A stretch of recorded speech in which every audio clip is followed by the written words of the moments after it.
Paraguay versus Dubai. Which one is better?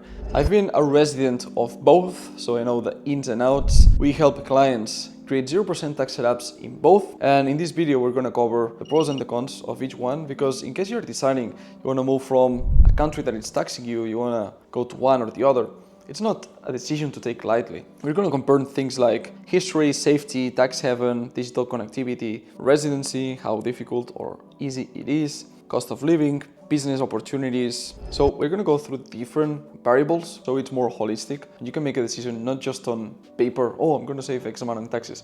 Let's start with this. Dubai, it's a place that people created residency there and then decided to not continue after 2 years, or even they cut it before because they didn't want to go to Dubai one day every 6 months to not lose the Emirates ID. Others said, no, I'm just gonna get a golden visa, so I don't have this requirement. I need to buy an apartment for $550,000. That's it. I'm gonna get it for 10 years and I can become a resident and a tax resident. However, the issue comes with tax residency, right? You can keep your Emirates ID even if you're traveling and you keep your golden visa, but if you don't spend more than 90 days a year in Dubai, you're not going to become a tax resident legally there. You cannot get your tax residency certificate to then prove to your previous country that you actually moved to Dubai and you're paying taxes there. So when you want to open bank accounts or you need to prove anything to authorities, you're going to have issues. On the other hand, Paraguay just requires you to be there 1 day per year. You're going to get temporary residency, then you'll have to turn it into permanent after 2 years, and then the permanent lasts for 10, right?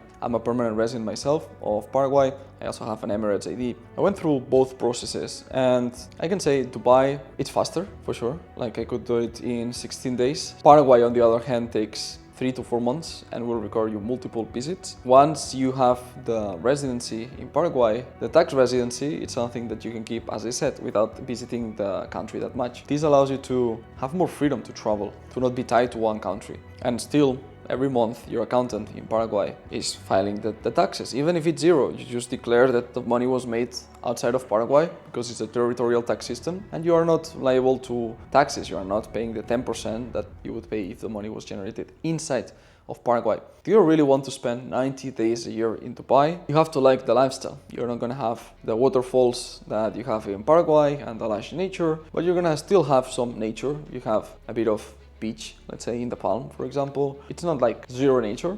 You need to value. What do you want? You will not have the lavish jungle lifestyle that you can have in Tulum. So if that's a downside for you, well, you can consider Paraguay. On the other hand, really important is who else is in your life, because we see more and more the clients that have families prefer the Dubai one when they want to raise children in a place that it's encouraging for them. They are stimulated all the time in a positive manner because they have all the facilities in the world to be in Dubai. In Paraguay, on the other hand, man, it's a second world country, to not say a third world country. Okay, you still have malls, you still have luxury car dealerships, but you cannot compare. You cannot compare Dubai with Paraguay.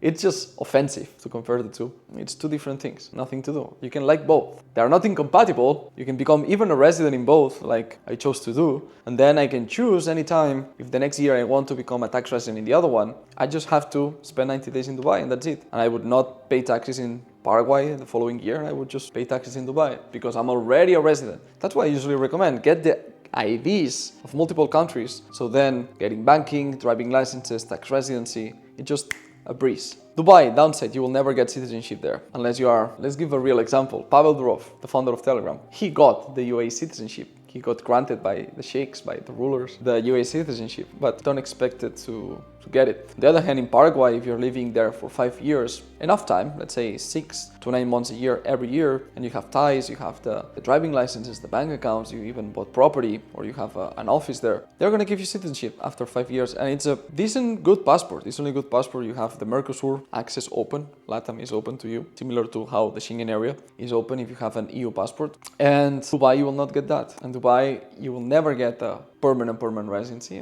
Most permanent is the golden visa. Actually, the most permanent in the world is Mexico because it literally says it does not expire. So if you want truly a permanent residence that forever, Mexico is your way to go. Quality of life. What's quality of life for you? I will not answer here. I'm just posing the question so you can reflect. What does it mean quality of life for you? Because if it means, look, I just need a gym and sauna and ice bath to recover because I'm an athlete, you can have it in both. You have that in Paraguay, you have it in Dubai as well. If you say, look, I want a place that has nature or low cost of living because I just prefer to use my money and put it in investments for the next 5 years of my life, and then maybe I will go to Dubai and live there. That's another option. Dubai, the other thing that I was talking to a gentleman, he was living in Dubai and he said, I have too much pressure in Dubai. I always have to be in my A game. I always need to wear the nicest suits, the nicest watches, everything to keep up with the people that I'm mingling there. On the other hand, when I'm in countries in South America, he said, I can just relax. I can just wear a t-shirt, just go more chill because I don't have the pressure of people next to me. But what do you think about that? What lifestyle do you want? Because in Tulum, for example, in Mexico, you can just go shirtless everywhere and barefoot. Easy. In Dubai, do you see a lot of shirtless people and barefoot people, dressing? You don't see that, right? So the type of environment shapes you and affects you. When you see all of these beautiful buildings and posh restaurants, and you're not forced, but you're encouraged to dress and behave differently. Cost of living, it's clear. Paraguay and Dubai. In Paraguay, you are Elon Musk rich with $8,000 a month. There's a limit to how much you can spend. Even if you brought $20,000 a month, I can't imagine how would you spend $20,000 a month in Paraguay? In what? You're already living in a 5-star hotel all month, luxury dinner every night, every lunch, even if you want. And you're not gonna even spend $8,000, $9,000 a month. In Dubai, it's completely different. Choose safety-wise, Dubai wins. Even though Paraguay is one of the safest, along with Uruguay, countries in Latin America, I would say, Dubai is just the winner for sure in safety. Even though you are not unsafe in the other ones, but Dubai safety just next level. Finally, accessibility as well. I would say if you're going to Paraguay, you have Asunción, which is an international airport, Silvio Pettirossi, but it's not a global airport like Dubai. Dubai, it's a global airport, allows you to go anywhere you want. This is my first, big picture for you.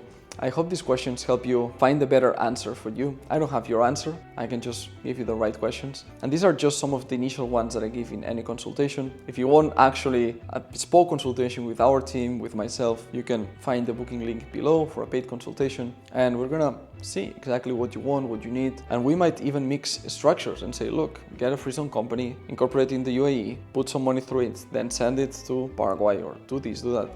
We play all of these international chess. So it's something that allows for really creative solutions. If you are interested in this type of holistic planning, then let us know. And for more videos about Paraguay, Dubai, we're gonna put one about Paraguay and one here about Dubai. So you can choose what rabbit hole do you want to go next. This one or this one. I'll see you there. Watch them right now.